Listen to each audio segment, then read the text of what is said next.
fill those gaps. But working together, we can reach our common objectives.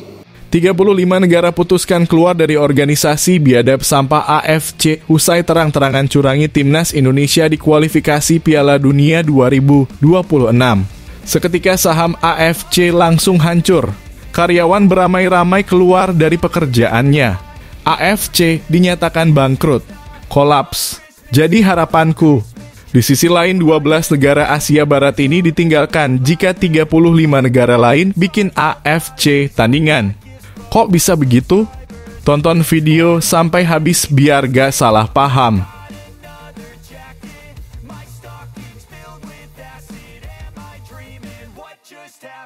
Pascal Struy kirim kode siap bergabung dengan timnas Indonesia jalan menuju Piala Dunia 2026. Bek tangguh ini menunjukkan minat untuk memperkuat timnas Indonesia. Apa yang menjadi motivasinya dan bagaimana dampaknya bagi skuad Garuda? Simak kisahnya.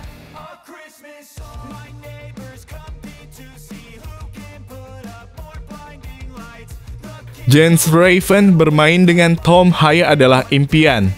Pujian untuk Calvin Verdon menghiasi pernyataan. Dalam wawancara terbaru, Jens Raven mengungkapkan antusiasmenya untuk bermain bersama Tom Haye. Mengapa dia memberi pujian khusus kepada Calvin Verdon? Temukan alasannya di artikel ini. Mohon subscribe channel ini dulu, supaya gak ketinggalan berita terbaru Timnas Indonesia. 35 negara putuskan keluar dari organisasi biadab sampah AFC usai terang-terangan curangi Timnas Indonesia di kualifikasi Piala Dunia 2026. Seketika saham AFC langsung hancur. Karyawan beramai-ramai keluar dari pekerjaannya.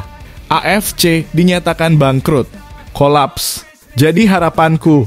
Di sisi lain 12 negara Asia Barat ini ditinggalkan jika 35 negara lain bikin AFC tandingan. Kok bisa begitu? Tonton video sampai habis biar gak salah paham. Sebanyak 12 negara dari Asia Barat mungkin akan ditinggalkan jika 35 negara lain memutuskan untuk membentuk konfederasi sepak bola tandingan di bawah AFC. Salah satu pandit terkenal Indonesia, Justinus Laksana, memberikan saran kepada PSSI terkait isu ini.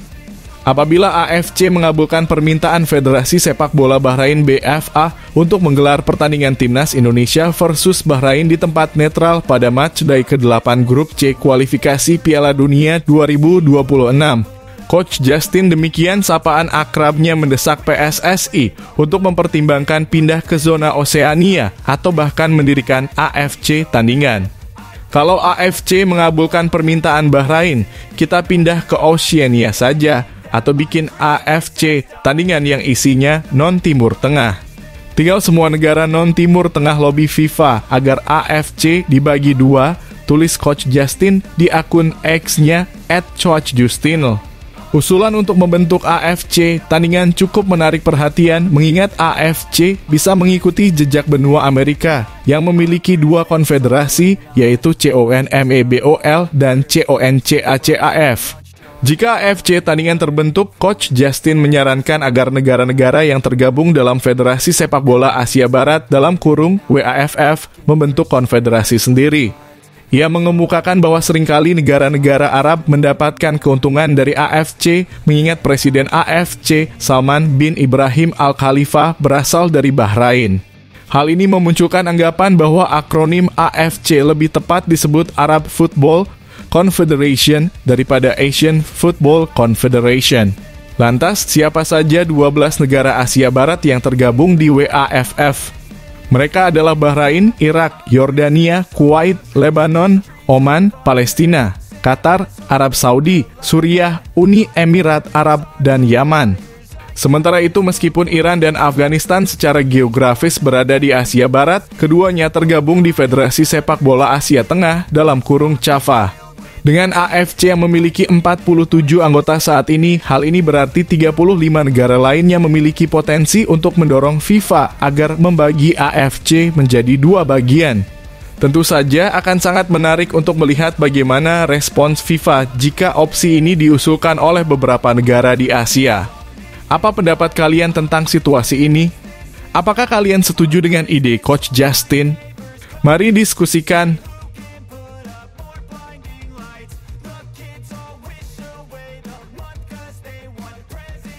Pascal Struijk kirim kode siap bergabung dengan Timnas Indonesia jalan menuju Piala Dunia 2026. Bek tangguh ini menunjukkan minat untuk memperkuat Timnas Indonesia. Apa yang menjadi motivasinya dan bagaimana dampaknya bagi skuad Garuda? Simak kisahnya. Pascal Struijk kirim kode untuk Timnas Indonesia. Bek Leeds United Pascal Struijk menunjukkan sinyal positif untuk memperkuat Timnas Indonesia. Dalam unggahan di Instagram penyerang timnya Joel Pirol, Struijk menyebut rekan setimnya sebagai penyerang Indonesia. Tak lama setelah itu, Joel pun meninggalkan komentar menarik "Indonesia is calling" yang seolah mengisyaratkan panggilan untuk Pascal. Meskipun beberapa netizen menganggap ini sebagai sarkasme, pengalaman sebelumnya dengan Kevin Dix dan Mads Hilgers menunjukkan bahwa pemain keturunan seringkali membuka peluang untuk menjadi warga negara Indonesia dalam kurung WNI.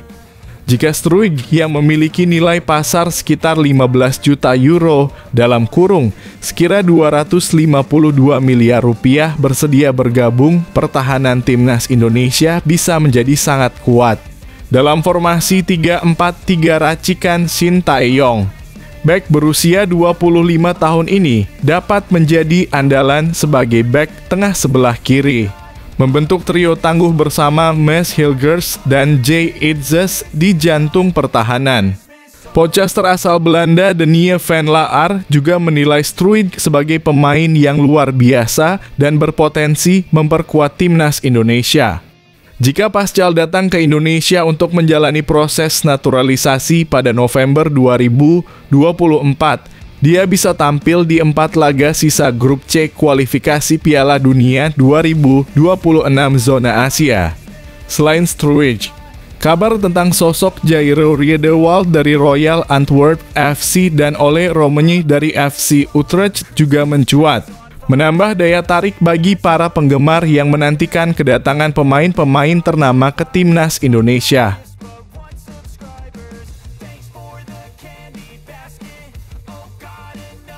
Jens Raven bermain dengan Tom Haye adalah impian. Pujian untuk Calvin Verdonk menghiasi pernyataan. Dalam wawancara terbaru, Jens Raven mengungkapkan antusiasmenya untuk bermain bersama Tom Haye. Mengapa dia memberi pujian khusus kepada Calvin Verdonk? Temukan alasannya di artikel ini. Jens Raven, Timnas Indonesia penuh dengan pemain berkualitas. Striker Timnas U20 Indonesia, Jens Raven, mengungkapkan bahwa skuad Garuda saat ini dipenuhi dengan banyak pemain berkualitas. Dengan bergabungnya Mads Hilgers dan Liano Reijnders serta Kevin Dix yang sedang dalam proses naturalisasi, Timnas semakin kuat. Pemain-pemain lain seperti Tom Haye, Jay Itzes, Calvin Verdonk, dan Nathan Chu Aon juga telah menunjukkan kualitas mereka dan memperkuat kedalaman skuad. Jens menyoroti peran penting Tom Haye di lini tengah, terutama setelah gol krusialnya dalam pertandingan melawan Cina di kualifikasi Piala Dunia 2026. Ya, sebenarnya banyak pemain berkualitas. Tom Haye, tentu saja, katanya. Raven berharap dapat bermain bersama Haye di masa depan, mengingat akurasi umpan Haye yang tinggi sangat membantu striker. Saya pikir dia hebat dan pantas mendapatkan lebih banyak pujian untuk kerja kerasnya di lapangan, tambahnya. Jens juga memberikan apresiasi untuk Calvin Verdonk. Meskipun berposisi sebagai bek, Verdonk telah menunjukkan kontribusi signifikan dengan beberapa gol untuk skuad Garuda. Calvin Verdonk adalah seorang bek yang selalu tampil solid di lapangan. Dia juga pemain yang sangat bagus tutupnya. Dengan banyaknya talenta di tim, Jens Raven percaya bahwa Indonesia siap bersaing di kancah internasional. Ini adalah kabar menggembirakan bagi semua penggemar timnas.